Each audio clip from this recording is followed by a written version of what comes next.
He's one of Namibia's most iconic names in hip hop, a trailblazer, a hitmaker, and a multi award winning artist. But behind the music and the fame lies a story of pain, redemption, and resilience. From public praise to personal battles, from controversy to cancellation, Jericho has faced the fire. Yet through it all, he found a way back to the mic, back to purpose, and most importantly, back to himself. In this deeply personal episode of Real Spill, Jericho opens up like never before. The highs, the heartbreak, the healing. This is his truth.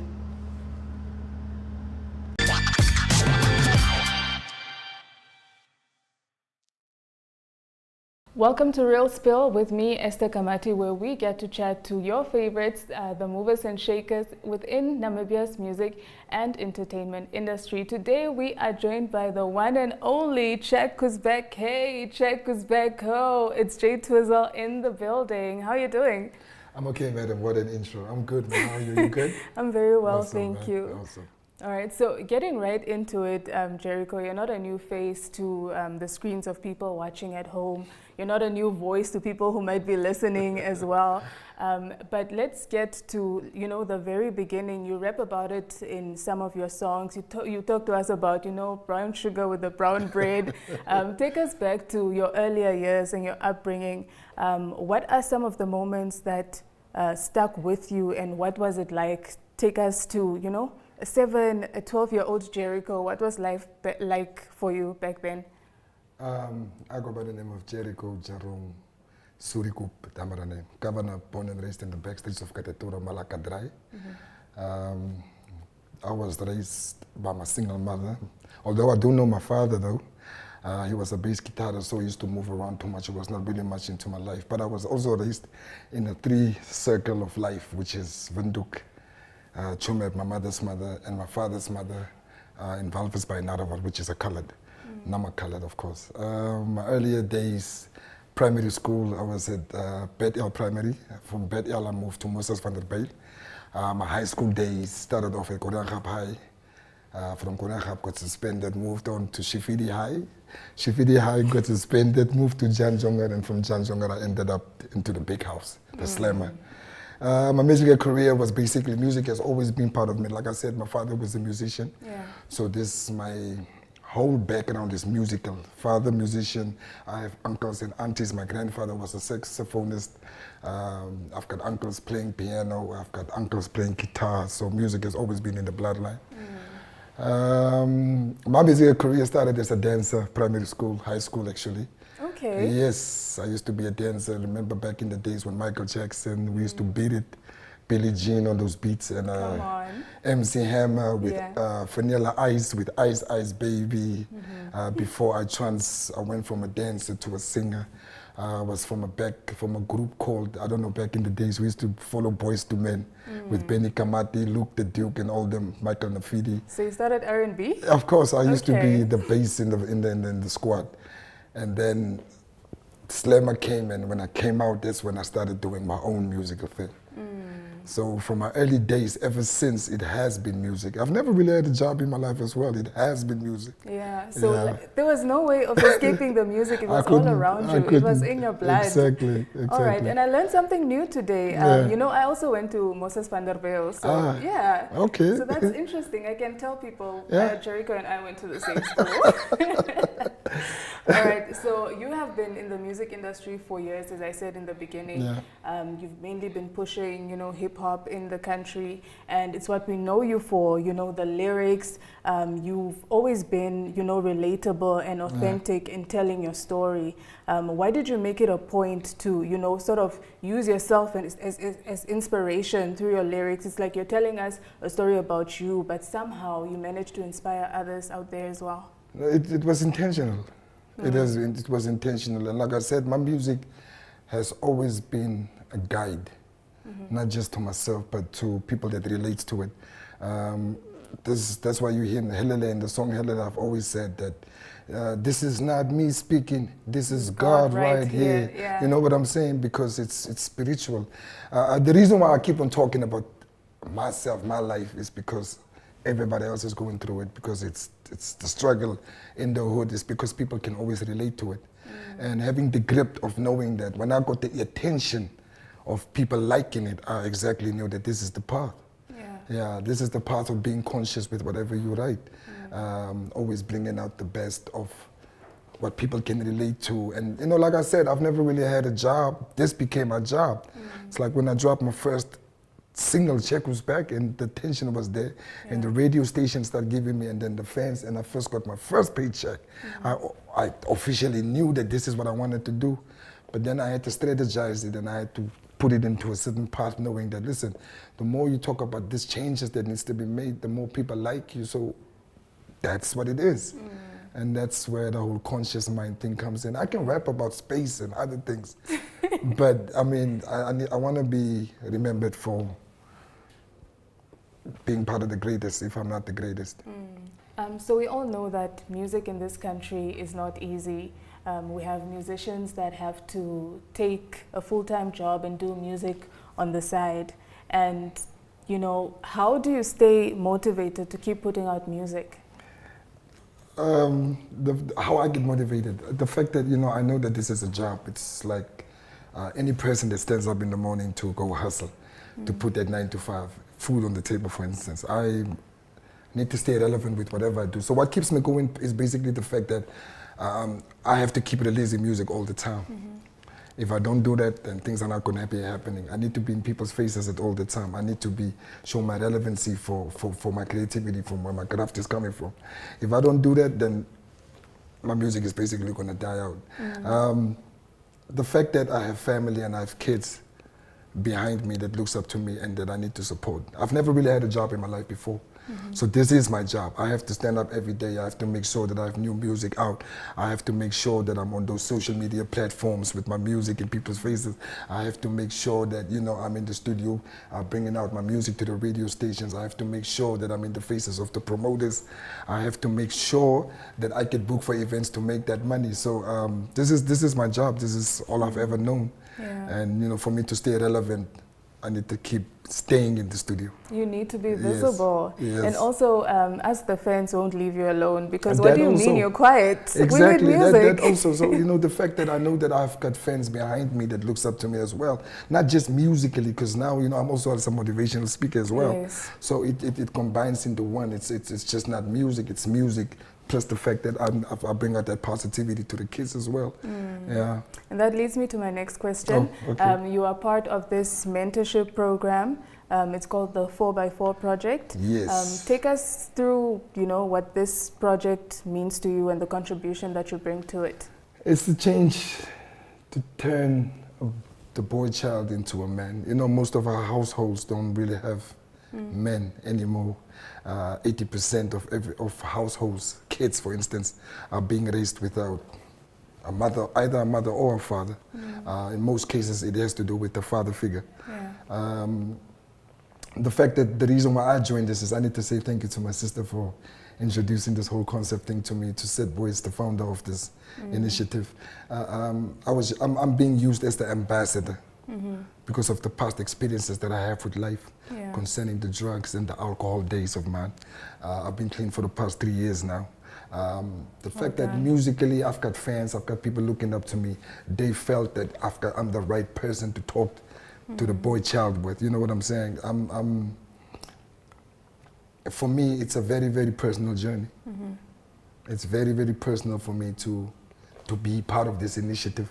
I'm the ambassador of the Boys Leadership Initiative. I am the voice of this movement, and it's a very positive thing because I get the chance to go around schools, talk to the boy child. We've got the Boys Leadership camps where the mothers send their children for about 2 weeks, and we sit down. We've got it's like a boot camp thing that we also do for the boy camp, for the boy child.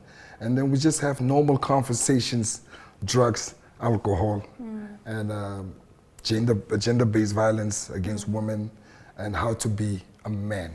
How to be a better man. How to be a better man, of course. Society, yeah. Exactly. And from these talks that you have with these boy children, I mean, you could speak for an hour, but people will only recall a certain part of what you said. So when you go on these school tours, what's the one thing that you wish that these boy children can take home and keep with them? Because you do say a lot, but like, what's the drive, the message you want to drive? The main thing is where I usually get them attention is when I tell them about my murder cases and how I used to be a chocho on the streets. I use me being artist of the year, my prime, to my downgrade to losing everything. To the drugs, to the alcohol, to the violence of being known as a woman abuser. That's what I was once called. To the new face and the new brand that I am today. So I always try to make that as an excuse that I was here, I've grown up here, I fell off, God has been around, God's resurrected me, I got a second chance and you deserve to get a second chance. That's the main aim. That's the main reasons why I just don't go and have motivational talks to these boys. I give them my life story throughout that. And I show them the changes that it is for today. Very well spoken. And like you mentioned, you had like very, very high highs. Hey. And then you had really, really low lows. Just the thing of it. So when you were in your low place and you thought of, you know, all the things that you've achieved and all the things that you could potentially have achieved, and you were in that low place, what drove you to lift yourself up and rebuild yourself to the Jericho we see today? Of course, it's not me. It's got to be higher powers involved in this. It's got to be spiritual. I come from a very humble background. I come from a very humble background where my family is Catholics. We were raised in church. So I believe in God. Not religion though. I believe in God. I believe there's a higher power. And I'm so special, you know, my name Jericho comes from the Bible. If I have to mention that. If you know that the name Jericho comes from the Bible, it used to be a city. And according to the Bible, I think they had to move around the city playing music for the walls to fall apart. And I'm a musician, so how special can I be? I'm my mother's only son amongst 5 sisters. From my father's side, there's about 14 kids, and I'm still my father's only son. So I just feel that I'm special, and this connect that I have with God is the only reason why I could get back on my feet. There's no way that I could have done this on my own. I cannot explain to you how I've changed. I found myself changed. But I had an outcry to God all the time. I've always been, through my drug days, through my alcoholic days, through the days when everybody left me in the dark, and I felt in all these billions of people in this world, I felt that I was the only one in this existence. I still prayed to God, and God was the only one that gave me the answer, because remember, what you pray for is what you get. So you need to be careful how you pray. And my prayers were always in the form of asking God to give me my life back. And I needed the second chance and let His will be done for what He wants me to do in His name. So when I got that chance, I knew that this is God. This is nobody else.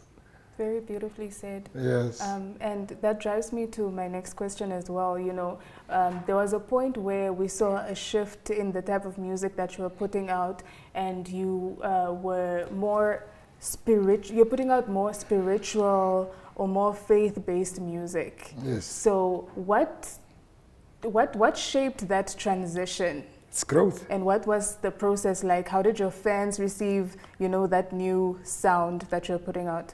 It's once you build a fan base, they will always follow you, especially if it's for the right reasons. Yes, I had a gospel album as well. One of those, I think I've got a video, there is a video out called Back to You featuring Son G, which is a dedication that I've also done to God. This is living proof. This is not me. This is me telling people that God is alive in me. And then the changes you could see in the action. The action speaks through my music as well. So once it's connected, people will automatically connect to that. I mean, we all believe in God. And you know, when I drop, like for instance, if I have to drop a whole full gospel album right now, I know that it would not sound gospel as in church gospel, but it's the word. Because in the beginning it was the word, and at the end it will always be the word. And you know, and growth. My age, where I'm at, cannot make me speak certain things. I can't talk about certain things in my music. I can't talk about clubbing. I can't talk about the negative in women. I can't talk about, I always choose what I need to talk about, because I need to connect with my genre of people as well, with my age, you know, because my age people, the mensen wat in my ouderdom is, needs to be inclined with me. Yeah. Yeah, so I can't really jump down and trying to speak on behalf of kids. The new kids, the new generation is doing that already. Yeah. So I need to show my growth. When I was 16, this is what I was talking about. Now that I'm 45, I'm over Yeah, so here we with the see the music. Yeah, timeline. so I need to grow. We're talking about suits now. I love that. Yeah, we're talking So- about suits now. So the music matures with you, and with you age. grow with your listeners. Most definitely, the things you talk about is very different because your life experiences now are very different. You're much calmer. The older you become, the calmer you become as well. Yeah. So you need to be that example to the next ones also. So I'm trying to be in that, like now I'm in a very positive space. So when I say something, I'm very careful of what I say, or when I do something, I'm very careful of what I do. Like I said, we've got kids and everybody else, young generations, people that looks up to us as we speak. So we can't be trying to, we can't want to make mistakes right now and Yeah. X 16 while you were 45, 47 or 60 years old. You know what I mean? Yeah. And that comes with growth. So you mentioned that you're trying to stay positive, and right Always. now you're in a positive element. Always. I'd like to draw you back to, you know, something which happened a few weeks ago. Always. You had a little scandal with a very popular radio personality. So we're not going to get into the gist of that story, but following that altercation, if I can call it that, or scandal, mini scandal, you put out a statement via your social media, a very lengthy one at that. Yeah, yes. But one thing that I want to highlight was towards the end, you mentioned that you want to be remembered for the good. Yeah. So what does that mean for you? And, you know, what were you driving at? What do you want us to remember you for? I want to be remembered for the right reasons. I want to be remembered for the good music that I've put out. I just don't want you to call me a legend. And then I'm dead, and then I'm gone, and then I'm buried, and then 2-3 weeks after that is somebody new comes and take over, and Jericho's existence never existed. Yeah. I don't want that to be. I want to be remembered for the right reasons. And when I say the right reasons, I'm talking about the boys, the 4x4 Boys Initiative, what I'm doing for the young boys. That positivity that comes out there, that energy. I want to be remembered for. If I put out music, if you have to look back, there were kids born through my music. There are kids named after me because of my music. Yeah. People got married on my music because of the messages that I delivered. I still love you. There's a lot of people that still till this day come back to me and tell me that, yo, you know what? And I'm like, what? Like, I got a wife because of your song. Ooh, okay. You know what? You see, this son is 17 years old. He got your name because of you, because of what song? You know what I mean? Yeah. And those are the right reasons to be remembered for. The past is the past. There's a lot of things that has happened. You see, you just brought up one of the few things for what I was known for back in the days, which was negative. I don't want to be remembered for that. So why do I want to be remembered for? I want to be remembered for Jericho changed his life. Yeah. Not only did he change his life, the impact that he had to the youth, the impact that he had to the people out there became a positive outcome, coming from the dungeons of the darkness to being light and bringing light to the youth. Not only just musically, but through my speeches as well. All right. So drawing you back to, you know, that altercation, so to say, because it was very public, so we have to speak about it. There was a particular organization that was involved, and they scrapped you from the lineup. How did that make you feel, and what message would you like to give to, you know, organizations that deal with similar incidents in future, from an artist's perspective and what you went through? Looking back at it, in fact, they came back and they apologized to me. I'm still waiting for a written down statement that they have to put down to apologize, not to me, but to Jericho, the artist. Yeah. I just think it was an unfortunate move. The way the message was also put down to me was not how it was supposed to be. It was very unprofessional. I was minding my own business when I was called for this performance. I didn't jump up and ask for it. I also was willing to do it for free when I was approached, because I felt that in the long run we can have a relationship with the boy-child thing that I do and connect with what they do. Future, I just think that it was unfortunate how the message was was given to me. I was unfortunate how I was dropped for the wrong reasons from their side. My homeboy was just supposed to at least just do his part. And then if it was my turn to do whatever, let me do what I had to do, and then that was it. Yeah. I don't really want to dwell much on it, but the apologies has came through. It's water under the bridge, but I would want people to know that this is not something that I've caused. Yeah. I did not stand up and try to bring out the negativity between me and that partner of mine that don't understand. We've got our personal things from way back, which I also thought that it was sorted to years. It's years. Yeah. I didn't know that it would be dragging this long because, like I said, I'm in a very positive space. Even when I heard that and when I saw those messages that, no, this party doesn't want you to be part of this, I'm like, but you guys approached me. I didn't have anything to do with this. And then, no, we don't want to be part of. Now they want to look as if they don't want to be part of this negativity between NSK and myself. But I didn't have anything to do with it. I did not even know that this would be dragging this long. You know what I mean? So at the end of the day, apologies has been accepted. Whatever that's still between me and NSK, please, man. I just think we are in a very, we don't need that energy. Yeah, we don't need that energy. But it's part of life. Yeah, but like you said, we are moving past it. It's water under the bridge. You're in a positive space. Exactly. And speaking of moving on, you have been teasing some new music. Yes. I saw Dixon in the mix. What's going on there? I'm dropping a new single. I think I'm only going to drop an album next year. That's what the team has decided on. I wanted to drop it now, December.